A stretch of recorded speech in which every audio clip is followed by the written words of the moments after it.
Good morning, good evening, good afternoon. I'm Rodney. I'm Jamal. Hey, what up, y'all? This is Vince. And we are Under construction. All right, so Jamal, how was your weekend? Pretty good, man. I'm tired. Really? What's going on, man? How was your night? It was pretty good, man. A lot of fun, a lot of friends. That's it. Good music. Yeah. That was it, huh? Nice wholesome, good time. Keep man. it in G-rated, huh? Yeah, it was Keep it inside. very wholesome and very G-rated. Good time last night, You man. had fun at church service? Yeah. Vince, how was Bible Front row. study? Man, it was the same way, man. It was great. It was awesome, man. Well, how was your night for real? No, it was good. I actually went out last night. I went to a game night. Had a friend who had a birthday, so she invited everybody over for game night. But we had some problems last night, and I'm waiting on the culture segment. Just say I'm waiting on the culture That segment. sounds deep. I'm waiting on the boy. culture segment. All right. Kaiser, how was your weekend? No comment. It was just cool. The executive producer had a cool weekend, y'all. All right. He said it just was cool. It was cool. It was just cool. like that. All right. All right, so we're gonna jump into our back-to-back winning season segment.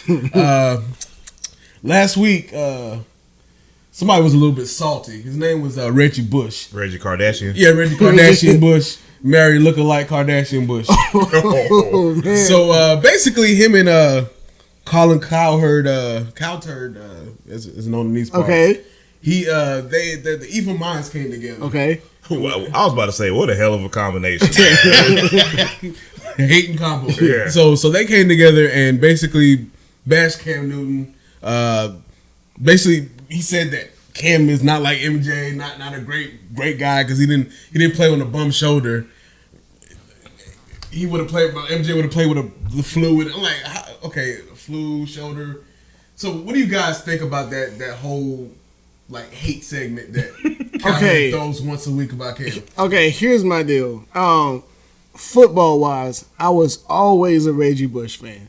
I was his days at USC, even when he was at the Saints. I love Reggie Bush as a football player. I don't think his NFL career ever got anywhere close to expectations. Kardashian curse. And I've always felt sorry for him because of that. And when he left the NFL, he's tried to become some sort of an activist. And I don't know if you guys have seen him on his Twitter account and whatnot, but he said a few things that's got them in the hot water quite a few times. And I look at the Cam Newton comments, and I'm wondering if this is just Reggie Bush constantly trying to stay relevant. And I don't know if you guys heard it, but Josh Purcell responded, from WFNZ. Mm-hmm. He responded, and if you guys haven't heard, I listened to it again this morning, and I completely, wholeheartedly agree with everything Josh This had is like to say. one of the first times I ever agree with Josh. Yeah, it doesn't happen too much. It doesn't happen too much. But I agree wholeheartedly. But now, here's the deal. The interview that he did with Colin, if you go Google it right now, it's been taken off the internet. Wow. It's been I was looking for it again this morning. I couldn't find it. Because I was preparing for this pod to talk about it, and you get that copyright message that it's been taken off. Wow. So I wasn't able to hear everything, but I was able to hear enough. The thing that really pissed me off the most about that segment was that he said that Cam Newton is focused on too many things other than football. Coming from a guy who dated a Kardashian, Cam is the one focused on Too many things. Too many other. So I'm gonna now I'm running been on a tangent right now. So Jamal, my apologies for taking so long. Please go but on, let me run off a few things right quick, okay? So this is Reggie Bush's career by the numbers, right? I got it right here too. Reggie Bush played 10 years of football.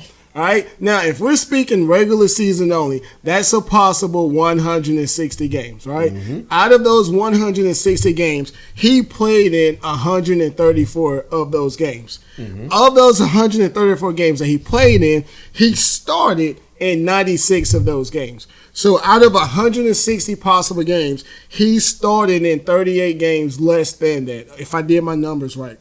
Cam Newton has played in 123 out of a possible 128 games in his 8-year career. Of those 123 games that he's played in, he has started in 122 of those games. So somehow, some way, Cam Newton is not focused on football enough, but he has played in all but 5 games that he's possibly been able to play in. Through a bum shoulder last year. Through a bum shoulder. Through the car accident. He was in a truck that flipped over multiple times and was back 2 weeks later. And through just some general pain. And he fractured back. Fractured vertebrae. And they won a playoff game, if I'm not mistaken. Now, in the division. Now, I want to throw something else out about Mr. Reggie Bush. Reggie Bush has a very dubious stat that I do not think will ever be touched again in the history of the NFL. What is that, Vince? Reggie Bush is the first player since the NFL merger, which is 1970. And for those of you listening, 1970 is not 30 years ago. It's almost 50 years ago. Wow. Okay? He's the first player to have a minimum of 10 rushes throughout an entire season and finish the year in the negative of rushing yards. Wow. Oof. An entire season. Wow. Okay? So, now, he played 13 games his last year.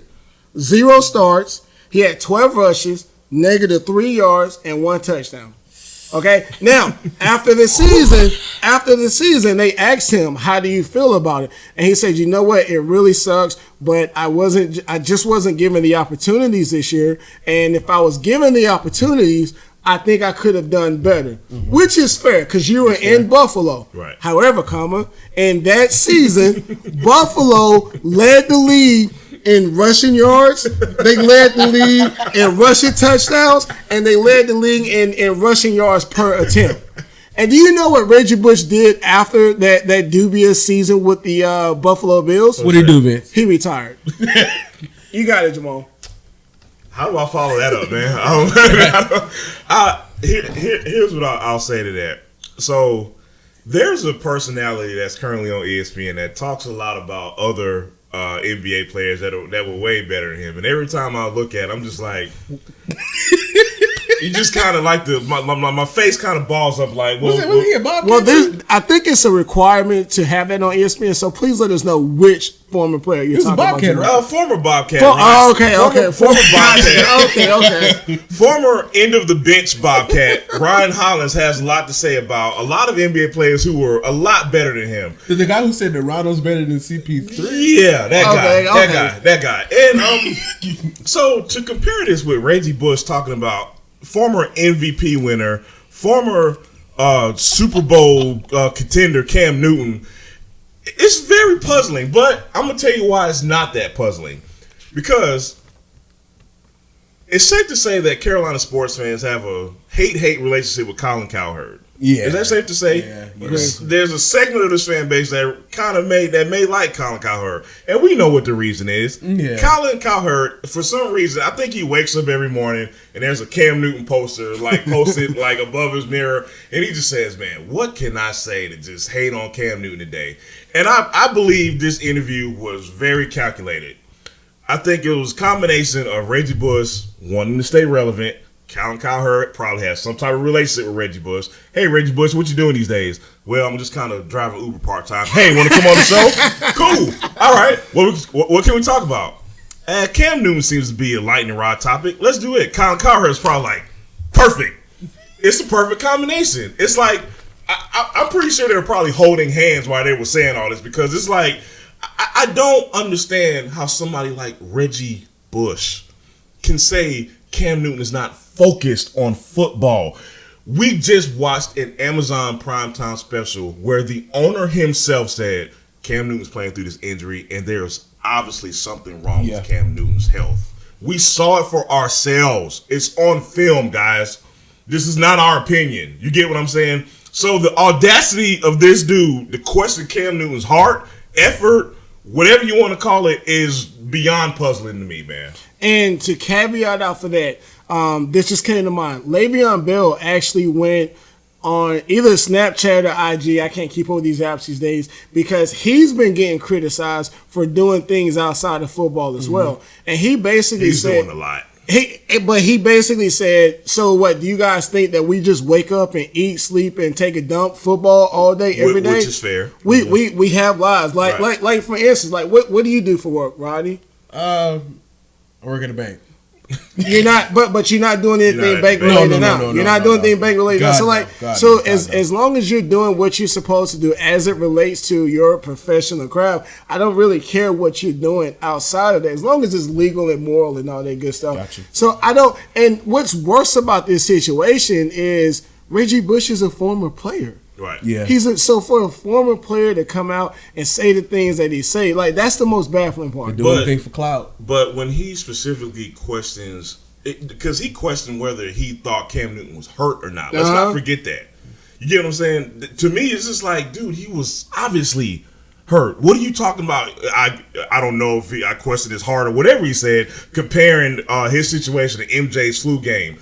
Again, man, we saw it on tape. The film is there, y'all. MJ had food poisoning. Yeah, MJ, and it wasn't. He didn't even have the flu. But whatever it was, it's a dumb comparison. Let's not get away from the topic too much. And my bad for cutting you off, Jamal. But getting back to the Cam Newton injury, a lot of people didn't see Cam Newton being injured or notice it until that 6-2 mark. Right. But he was obviously injured way before that, and I think he was injured as early as, I think it was the Philly game. As early as the Philly game, 21 points in one quarter. But we'll talk about that later. But he was hurt a lot sooner than what he started getting the national attention for. So for anybody to say that, the only time you can definitively say Cam Newton did not give 100% was when he didn't dive on the fumble. And that is it. All right, so before we move on, I'm going to throw some stats out there. One player has the most touchdowns since 2011, and that's Cam Newton.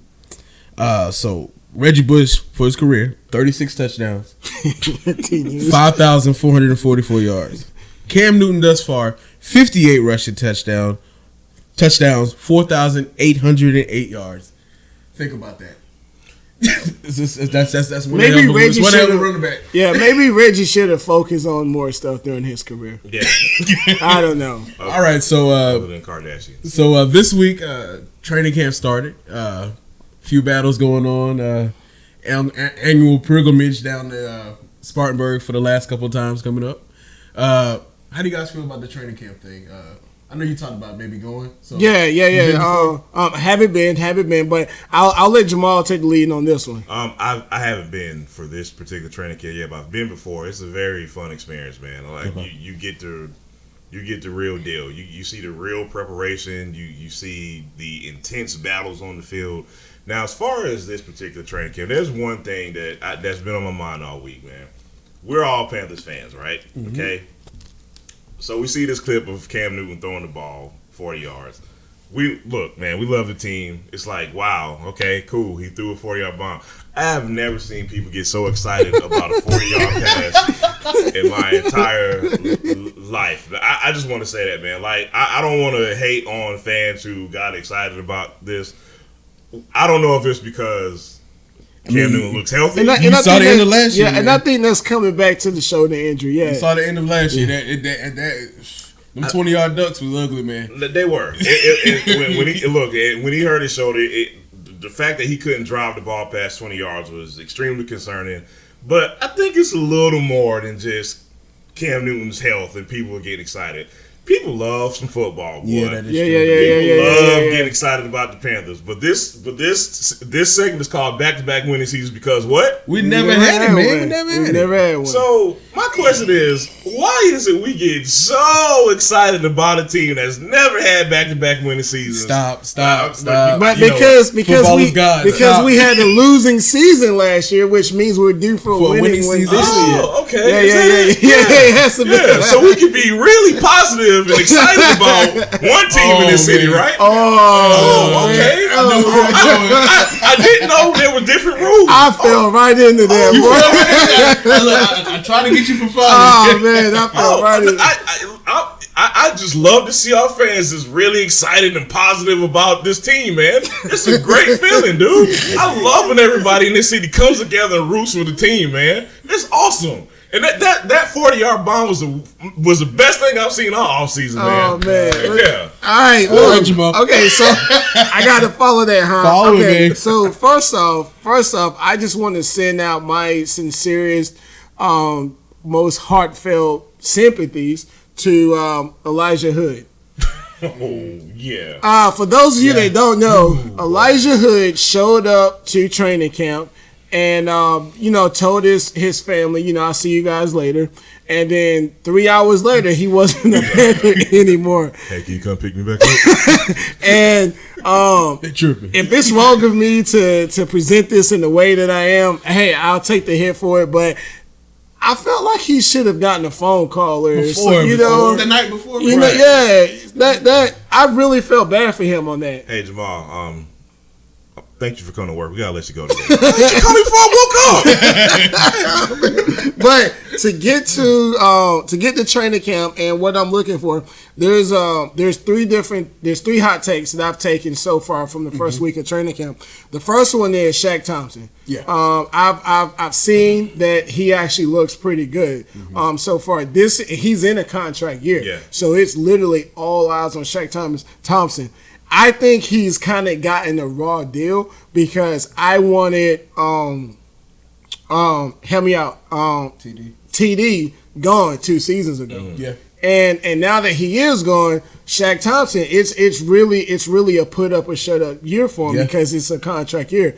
And when TD was suspended those 4 games last year, he had his most productive stretch of football during those first 4 weeks. Right. So I'm definitely looking forward to seeing what Shaq Thompson will do this year. There, a couple of weeks ago, when we were talking about the Panthers offseason, when we got Jerry McCoy, one thing I highlighted was I like the signing not just because of talent, not because he improves us. I also like the sign because I thought that it should light a fire under KK and Dontari Poe, especially Dontari Poe. Me personally, I was pretty disappointed with the season he had last year, and KK short as well. So. Don't forget Vernon Butler. And Vernon Butler, too. So I say that to say, with training camp, that's the battle I'm looking forward to the most because that defensive line, in my opinion, was the most disappointing out of everybody. So those battles are specifically what I'm looking for. Yeah, and speaking of a disappointing defensive line, everything coming out of training camp that I've seen is that Brian Burns is looking pretty doggone good right now. I know. I saw him with this one quick. Brian Burns is looking pretty good. We need them young legs, man. So I'm real eager to see that. And another not so popular Panther right now that I think everyone got exposed to thanks to All or Nothing is Efe Obada. Obada. Okay, Obada. There's been a lot of progression and growth from last year to now. And his story is amazing. Yeah, it's crazy. Yeah. And I want to give a shout out to Amazon for highlighting the story. We being Panthers fans, we knew about the story already. Right. But the fact that they decided to further highlight that, I think that was pretty dope. And real big on him. But so for the most part, the defense is what I'm really looking at this year. Same. And so far, what I'm seeing is pretty positive things. And one thing I'm looking at particularly is the wide receiver battle. Who's going to take that number 1 spot? Curtis Samuel's been looking pretty good, man. Yes, he has. He burned Jackson. Yeah. The other day, man, and I'm like, look how he's going to take the top off the defenses, man. Man, every training camp I've been to, it's always funny because you'll see the offense make a play, and then you start over worrying about the defense. Like we're all excited to see Curtis Samuel perform and do something. It's like, all right, Dante, is that gonna happen when we play Michael Thomas and you know what I'm saying? Julio? Like you good, bro? Like you know what I mean? But that's what training camp is about. Yeah, man. You see these intense battles, man, and you love to see it on both sides. So one thing that got Panthers fans a little razzled was Cam took a day off and Will took first team reps. Oh Lord. So I tried to tell y'all. So is the future Will? In my opinion, there's nothing to see here. Gotcha. Cam Newton is going into his 9th season into the NFL, and if you look at Peyton Manning, if you look at Tom Brady, the reason why those guys were and are able to have such long careers was because as they've gotten older, they rested a lot more. Their load lightened up a little bit, and with Tom Brady, if you notice, he actually throws the ball.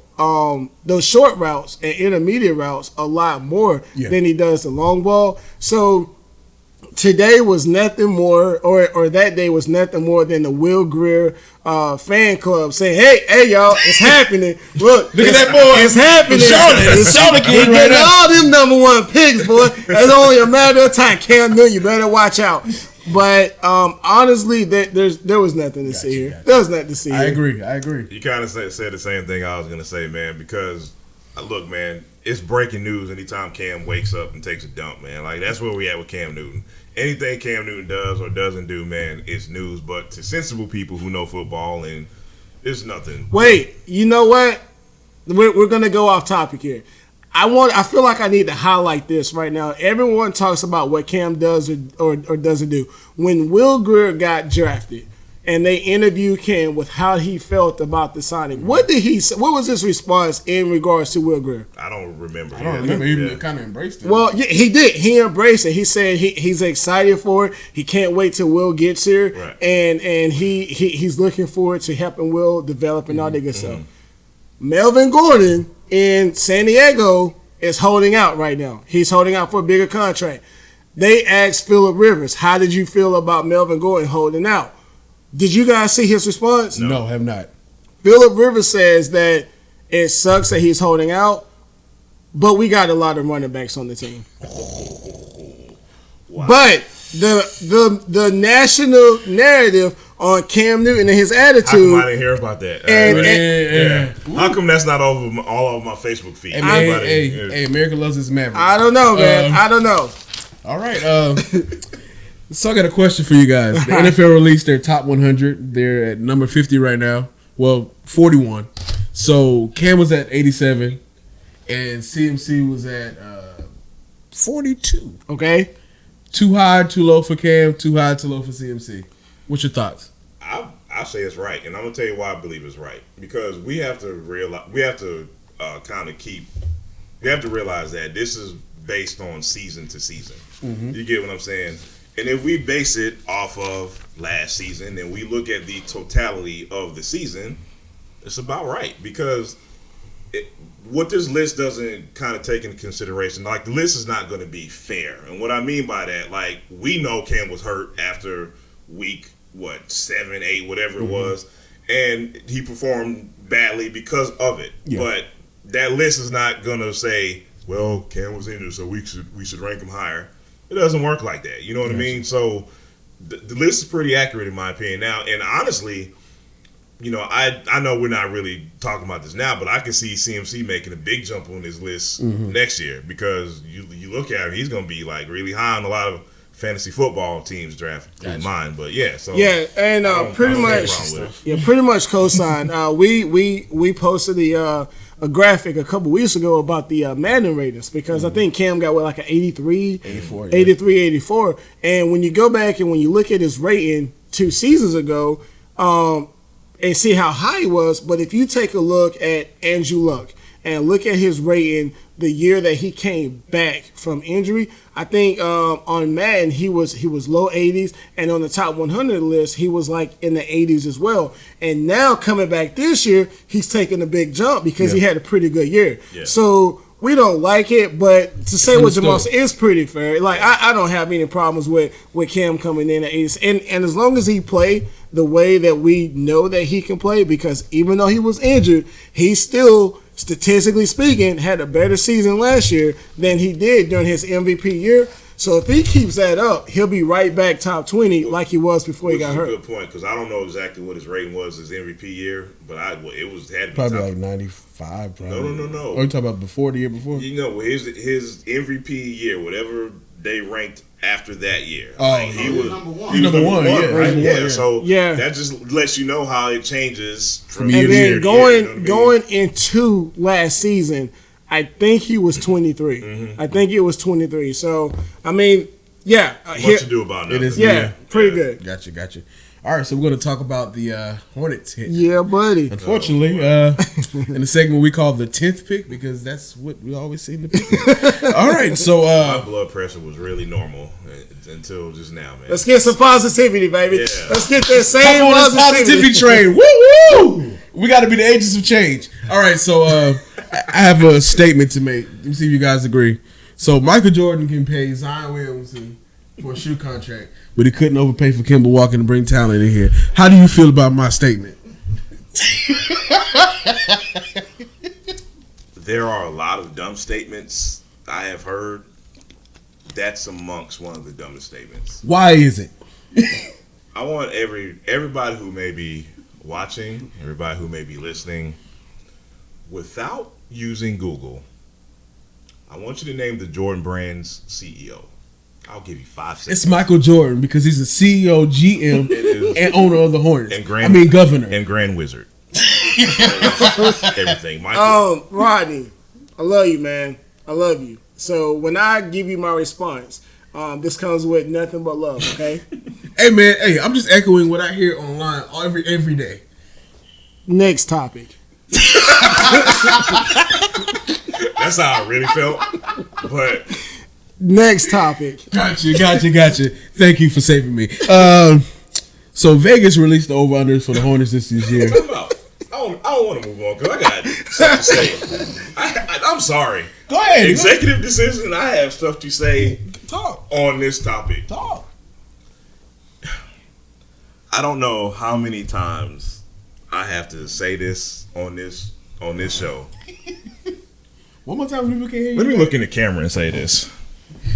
If y'all don't stop discussing Hornets related stuff off of damn memes, I'm going to scream.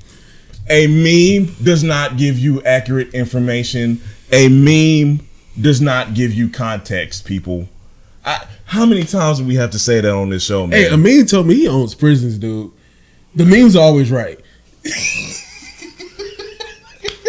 I'm almost at next topic, but I just have to get that off my chest, man. I honestly feel like we speak on the same topic every other week. It really seems that way. It's exhausting. It's very exhausting. But we're here to help educate. We're here to help educate. At some point, you have to say, you know what, we beat this horse enough. Let's try to find something else. At some point. But the thing is, I can't let this stuff go because I feel like what Rodney said, we need to educate people. This is not our opinions, y'all. I honestly don't feel like I have the mental capability to accurately. I don't feel like I have the capability to accurately come up with a response that would be sufficient to the people who are upset that Michael Jordan can't sign Zion because we didn't have the number 1 pick, but he can sign him to I saw this on Twitter. They're upset because Zion isn't playing for the Hornets, but he signed to Jordan. I don't like there's this thing called a draft lottery. And that dictates who chooses where. And we couldn't choose number 1 because we won too many games. So we were trying to go to the doggone playoffs, and that's why we don't have Zion. So why didn't Michael Jordan sign Kawhi Leonard, trade for Paul George or anybody? I'm so tired of it. The Hornets don't want to win. Look, man, I'm apparently we're okay with losing. And until the season starts, I'm just gonna be happy with the with the state of mediocrity that we're in. Man, over the past 15 years, we've been the worst franchise, and I'm tired of it. We have fail after fail, man. And I'm gonna stay positive, and I'm gonna say thank you for saying 15 years and not 30 years. Now, try me again. Because there's 2 separate franchises. You didn't know that? Can I ask y'all a question? Let me ask everybody a question here. Does the Jordan brand have a salary cap? Is there a salary cap that comes along? The Hornets don't either because it's Michael Jordan. He's the GOAT. The GOAT doesn't have a salary cap. LeBron doesn't ever have one. Because apparently Michael Jordan, he sits down at the negotiating table with Jordan Brand prospects. Am I right? That's how it works, right? Do you guys know who is the richest owner in the NBA right now? Ballmer? Do you guys know who falls last on that list? Michael Jordan. Okay. Wow, so it's just like he didn't have generational wealth like the other owners, and so he had to earn it from the mud. So shoe money doesn't even make you like the richest person in the world. I'm gonna ask y'all one more question. If you own two businesses, if you owned a restaurant and you owned a sneaker store, are you gonna run both of the businesses the same? Or are they? If I'm the GOAT, I am. Because if you're let's move on, man. All right, so we're moving on now. So the Hornets winning odds were season odds were released by Vegas. The over under is 24.5. What are you taking, the over or the under? I think I'm right there. I think I'm right at it. I want to say 30, but if we can only muster out 39 wins with the Kemba Walker led team, I don't know if I can put my money on 30. So I'm gonna go right there with the. I don't think we're gonna be a sub 20 win team like a lot of people have been saying, but to say we'll be a 30+ win team, that would be a stretch. Same. That would be a stretch. I feel exactly the same way. If I had to choose one, I would take maybe right under the under. I'd go 22-23, but outside of that, I don't see a lot of variation. I see like 17-18, man. I just don't. Honestly, I don't know where the scoring is coming from. Frank is gone, leading bench scorer. Lamb and Kemba gone. I mean, Rozier is going to add points, but here's the unknown variable, and I think we all can agree on this: the young people, the young guys. True, because we didn't get to see them as full-time starters. So we get to see them as full-time starters, as big-time minutes out of necessity, and we've been saying this for a couple of months now, man. Like, those kids are going to have to grow up fast next year. Like, especially you're not supposed to be positive. Now, real quick, I know we're a little bit early for this conversation. Yeah. But give me, what do you guys think would be a surprise next season as far as the Hornets are concerned? As far as win total? No. As far as players showing up or not, like what unexpected surprise do you guys see? Easy. Nick Batum returning to form before he signed a contract. That's easy. That would be a shock. I would give that to Marvin Williams because it's a contract year for him. But I could see Nick Batum coming back and having a resurgence. Man, that'd be so great. Trade bait. Why do I sense the same thing and me being upset about it? Yeah. You're not really supposed to be upset at somebody improving. Nick Batum was going to piss me off really bad if he comes out and balls out this season, man. That sounds crazy, but what would surprise me, honestly, if Malik improves his defense and becomes like a 16, 18 point per game score off the bench. That would honestly surprise me at this point. Let me. That would surprise me. Let me say one thing to that. It wouldn't surprise me if he became a 16 to 18 point scorer.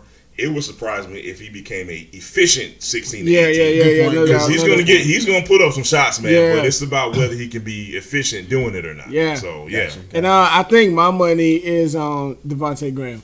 I think he's gonna surprise a lot of fans next year.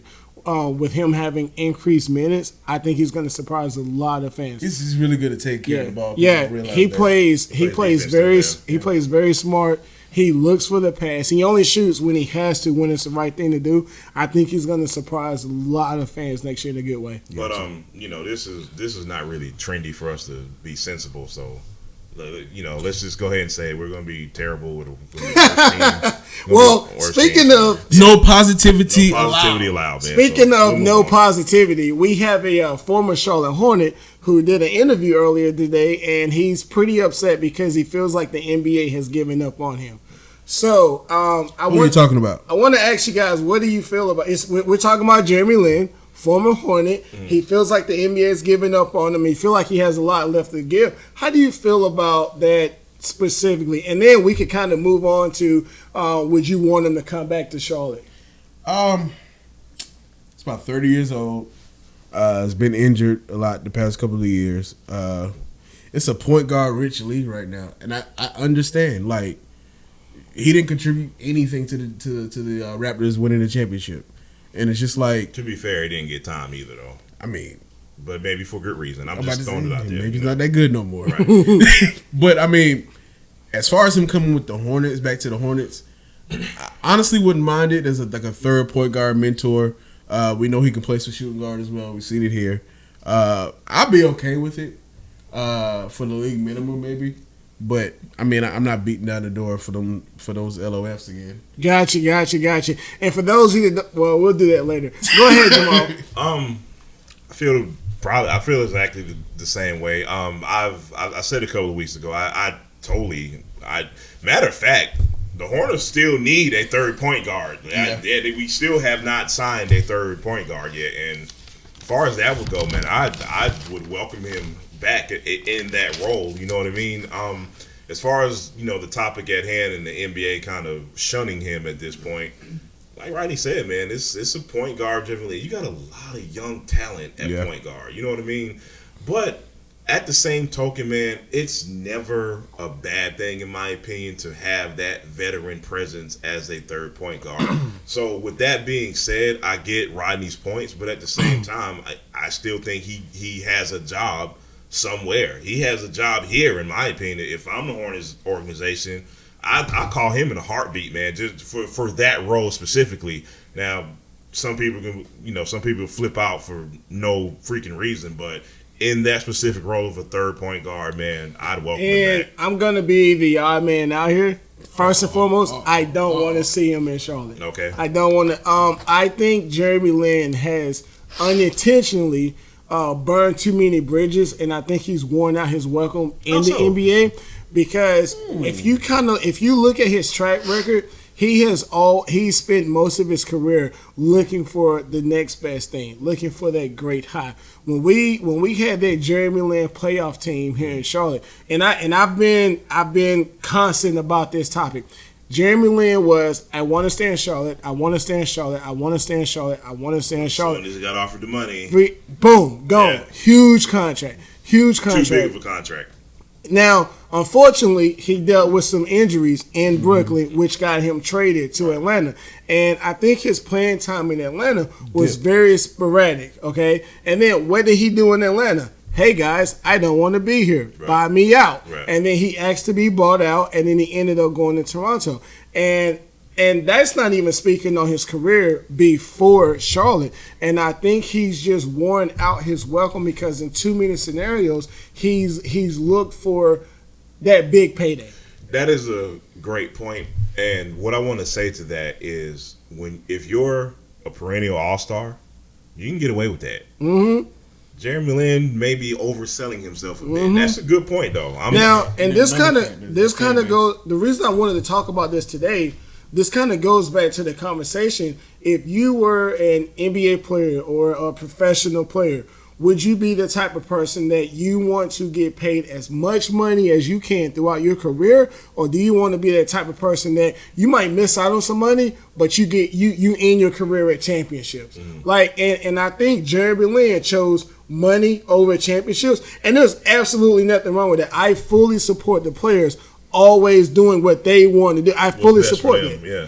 But you have to be willing to accept those consequences that may come with it. I was going to say, man, but you stole my point, dude. There's always a cost involved with doing business like that, man. Like, there's always short-term and long-term effects of whatever decision you decide to go with. And I think Jeremy Lin is now, for lack of a better term, paying for the decision of chasing the next big thing. So am I wrong for saying this? The Harvard grad outsmarted himself. I like that. I don't know. I like that. It's a good saying. Yeah. And you probably, I think what happened was, I think he just betted on himself and it just didn't work out. Yeah, the gamble didn't pay off. What he's gonna have to do, he's gonna really have to humble himself, and he's gonna have to go to some bottom feeder of a team that has no hopes whatsoever. That's us. I don't want to come back here. I was gonna say Cleveland or possibly Sacramento, and I don't know what their point guard situation is like. Well, I was going to use another team, but I don't want him to come here, one, because he's already been here and he had an opportunity to do so. But my mindset right now is on the youth movement. Gotcha. And if we bring him in, whoever at the 1 or the 2, they're losing out on minutes. I'm all for the youth movement right now. Gotcha. We still need a third point guard. I just want to throw that out there.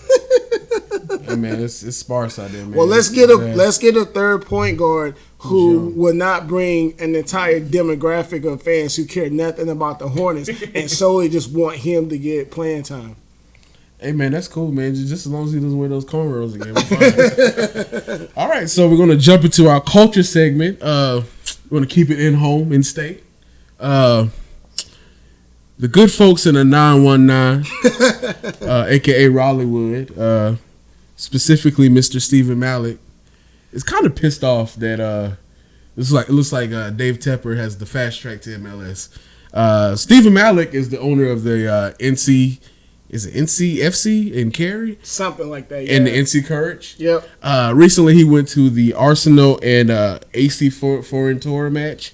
I think it was on the 21st of July. Yep. When the soccer thing was here. House of Charlotte. The House of Charlotte. The House of Soccer. House of Soccer, sorry about that. You're good. I messed up too. When they came here, and it was a kind of a sparse crowd. It was very hot. It was like, the humidity was like over 100. He just said things like the stadium was half filled. They do have beautiful grass.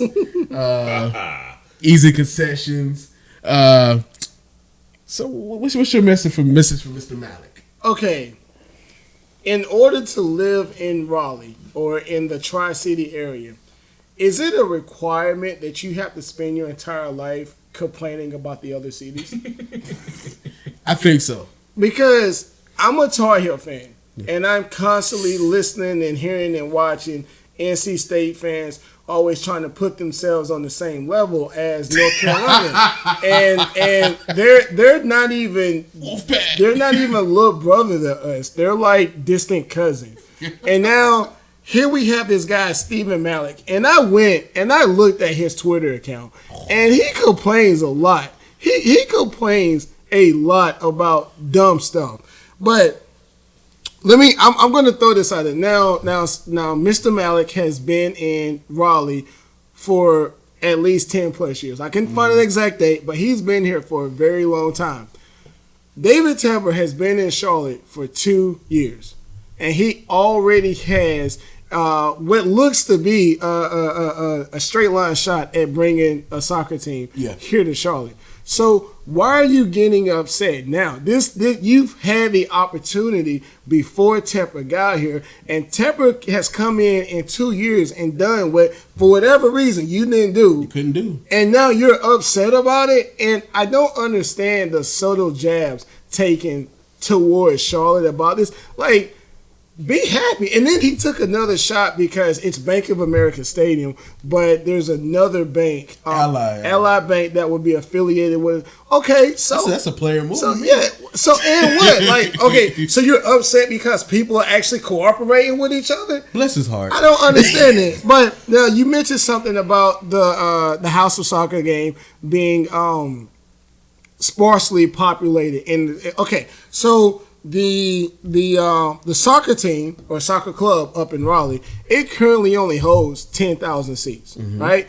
The soccer game that was held here last week, even though it was sparsely populated in the stadium, there were 35,000 people there. It's pretty good. So it's 20. So there was 25,000 more fans in the stadium than what you currently can hold. Now, I get it. If you're a soccer player and you're playing in the game and you see all these empty pockets in the stadium, you might get a little disheartened because it doesn't look like there's that many people there. You know what you do? Play. You section off some of the stadium, and you have everybody come down to the lower parts and have it be a little bit. I'd like to add it was an exhibition game as well. And here's the crazy part. Now, did you guys listen to the interview? I listened to the parts of it, yeah. And he was criticizing the lack of attendance during the soccer game, but these two teams that were playing, these teams don't even have massive followings. And they still got 30, like this wasn't Mexico. Right. And they still got 35,000 people into Bank of America Stadium. So 2 weeks prior, there was a CNCF game with Mexico there, and it was like 60,000 people. I mean, I don't know. That matters. It might matters who actually plays, right? Because there's been, and here's the thing, man. I don't have exact numbers, because before we even start talking about MLS to Charlotte, I can't say I follow soccer a lot. But what I can tell you is, in previous summers when we've had this exhibition game at the stadium, like I've seen it sold out like a couple of times. So again, it just kind of matters who plays.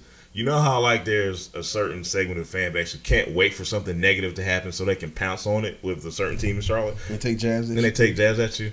This sounds really familiar. Yeah, you know what I mean? and it literally just sounds like he had an opportunity to do something.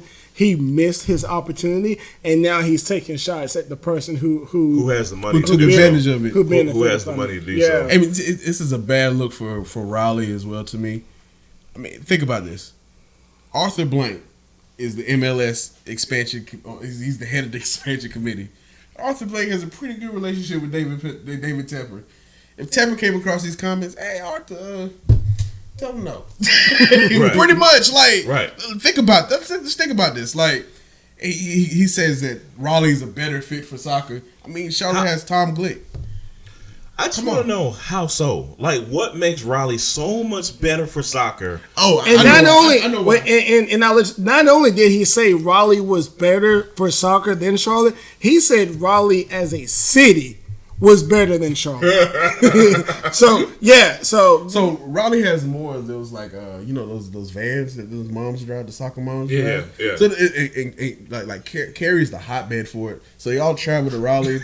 What's that, 540, whatever it is. They all travel to Raleigh every day. And, hey, we're as a family going to play some soccer. That's what they do every weekend. It's pretty much what they do in Raleigh. Sounds like Hurricanes fans are not the only bunch of jerks. Hey, man, look. At the end of the day, the Hurricanes are the only team in the state that won the championship. I give them that. And with that, we're gonna move on. Okay. Now, earlier I told you guys I had a little culture piece, right? Yeah. So I went to a game night last night, and I played Uno for the first time in like, don't say ever, 10 or 15 years, because it's so many variations of Uno. It's so many rules. I can't keep up with it. So I made a conscious decision not to play Uno. But against my better judgment, I played last night. Do you guys play Uno? Like, how long has it been since y'all played Uno? It's been about 5 years. 10 years, 10, 15 years. Okay, if we sat down and we were speaking about the rules, right? One of the questions was, are we running trains? Pause. Are we Pause. In Uno. Somebody had a really good weekend. I'm married. I don't like those type of parties. I promise y'all, this is G-rated. Apparently, you can run, like, so let's say I play like a 1. Uh-huh. And let's say you got 2, 3, 4, 5 in your hand.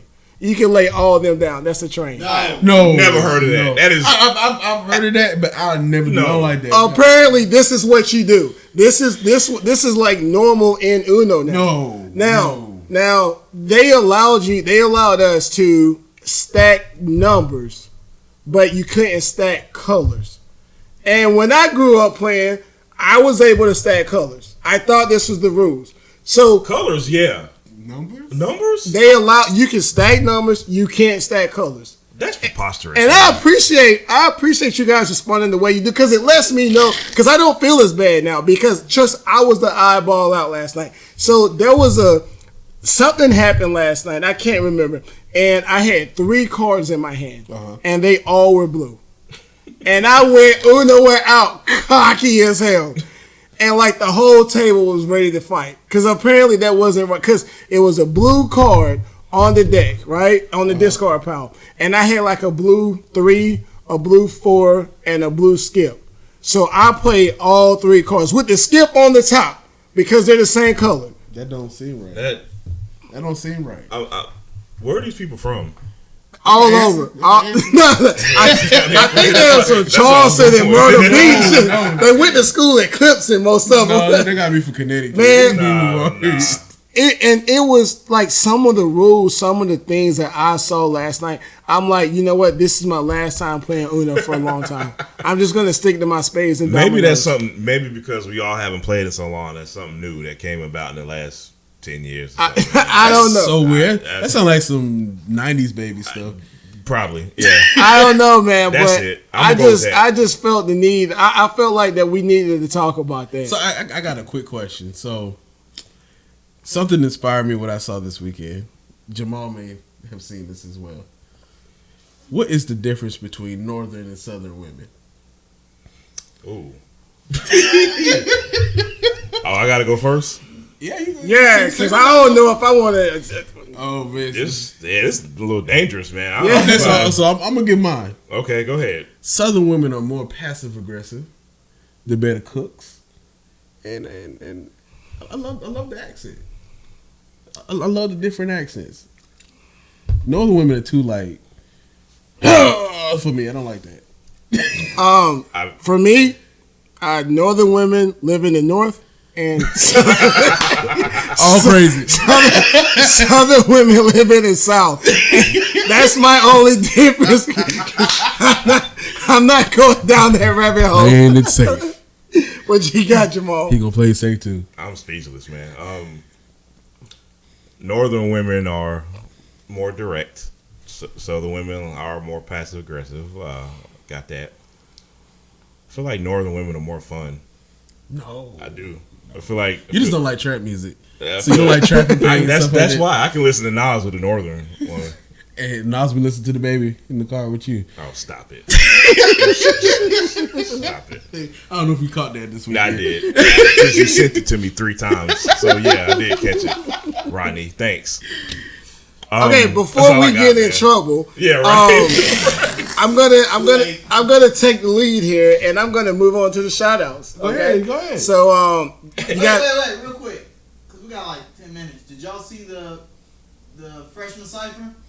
Yes, I did. ooh, Well, I only saw one. But Yeah. you saw the one with the baby. yeah. Okay. I didn't. Okay. Come in. It's pretty decent. I liked He went it. for a long time. I liked it. Yeah, Yeah, so the consensus is that he killed it. yeah. He did. He did. Okay. I agree. And can we also agree that most ciphers are written?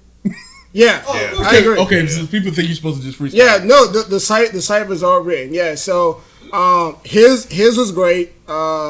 Meagan The okay. Stallion, hers is cool. And those other two. The were other retarded. two, I'm not even gonna acknowledge them. Boy, that was just terrible. That was Yeah.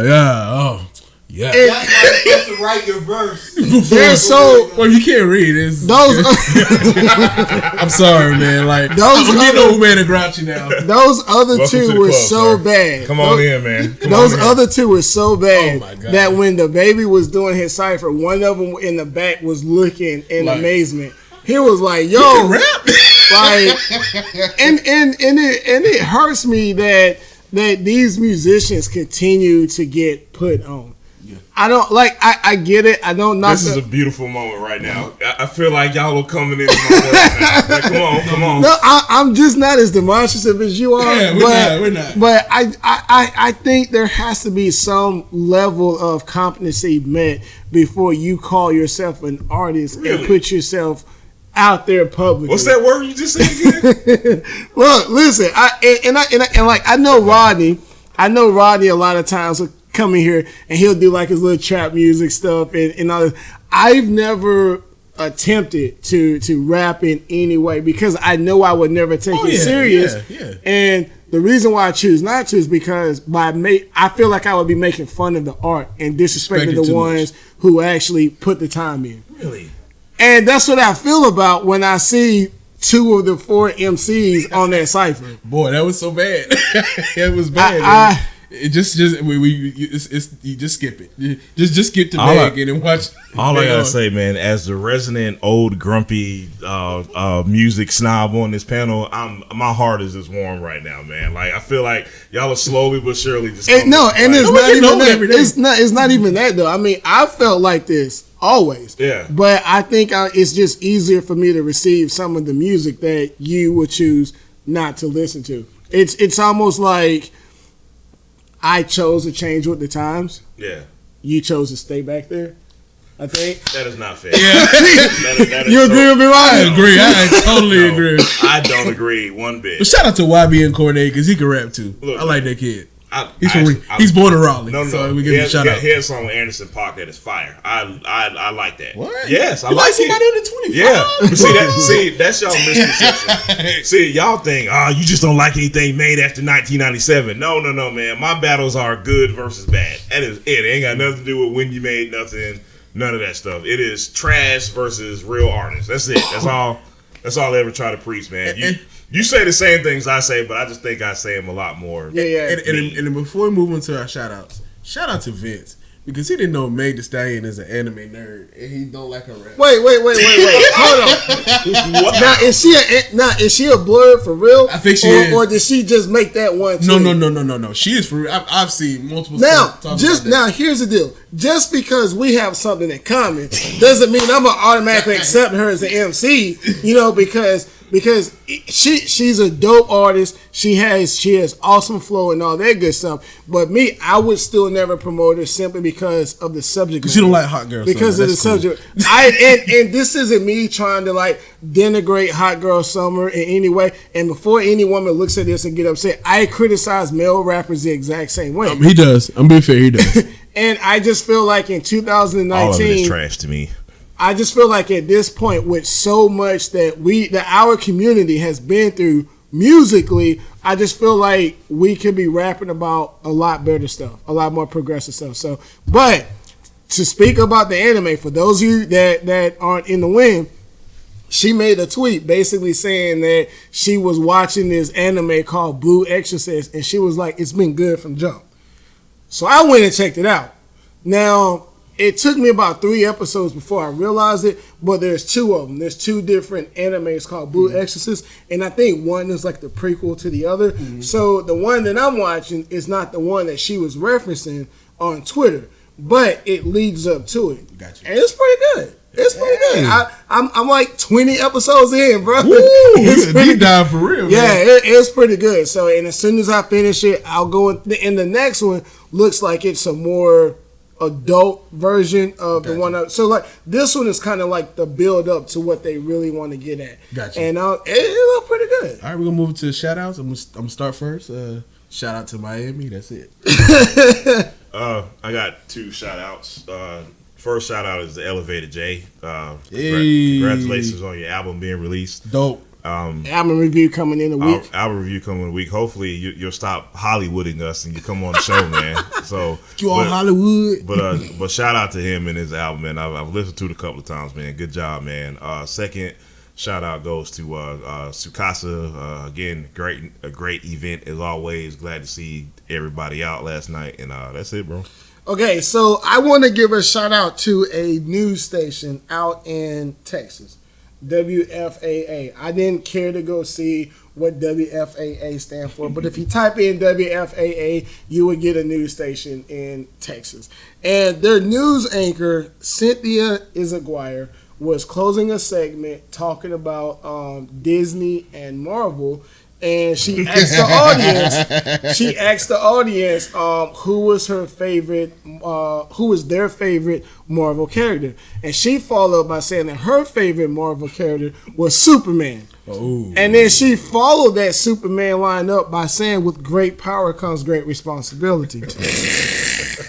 Dear WFAA, I am not in the market for lobbying against people getting fired. But I definitely need some sort of administration action taken against her, okay? That was just egregiously wrong, and my mouth was dropped for about... Now, she did come back later on her Twitter account, and she did apologize and acknowledge her mistake, and her family was trying to teach her the difference between... So, like, I give her that. She ain't, like, and I'm being completely jovial with this, y'all, okay? We're not serious. You're not serious. I'm being completely jovial, but yeah, I need some sort of accountability taken on the part of Miss Izaguirre. There's some mistakes you don't make on TV. And she was so confident with it. Great responsibility. They went off of that segment. She was like, "Yeah, I did that. That was great." And the whole audience is just like, "No." But yeah, that's all I got. Miss, I'll take jabs at you on Twitter later because I like to send subliminals. Kaz, you had any shout outs? Not this week. You don't want to be a part of it? I gotta say something, man. I'm disappointed. I'm so disappointed I didn't get to see you Saturday, bro. Ooh. Man, it's been just a rough, long week. I so wanted to go out. You can ask your wife. I talked about let me explain why to everybody who may not know. So for old people, you don't know about this. So MC Search was supposed to perform at Crown Station. That's the white guy, right? Yeah. He was supposed to perform at Crown Not Station. just any white guy. Right. Third base, the one man. that put by Vince Hammer. Yeah, that guy. One of them. Yeah. So he was supposed to perform at Crown Station Saturday, and our very own producer, Kaiser Sose, was going to be an opening act, but the show got canceled. Yeah, right. And I'm very disappointed I get to see. So yeah, I'll just say y'all know Rule 1080. Some people are Industry people are shady. shady. I'm not talking about search, but just that it just happens like that. I've been doing shows for a decade now, and sometimes this happens, because you got to deal with producers and artists and bringing acts in. It's a tough, fine balancing act. So yeah, I'm disappointed that I didn't get to meet Search because I was a big third base fan as a kid, but it's all right. Next time, man. Next time. Yeah. All right. Thank you guys for watching, and wobbity wobbity, drop it like it's hot. All right. See y'all next time.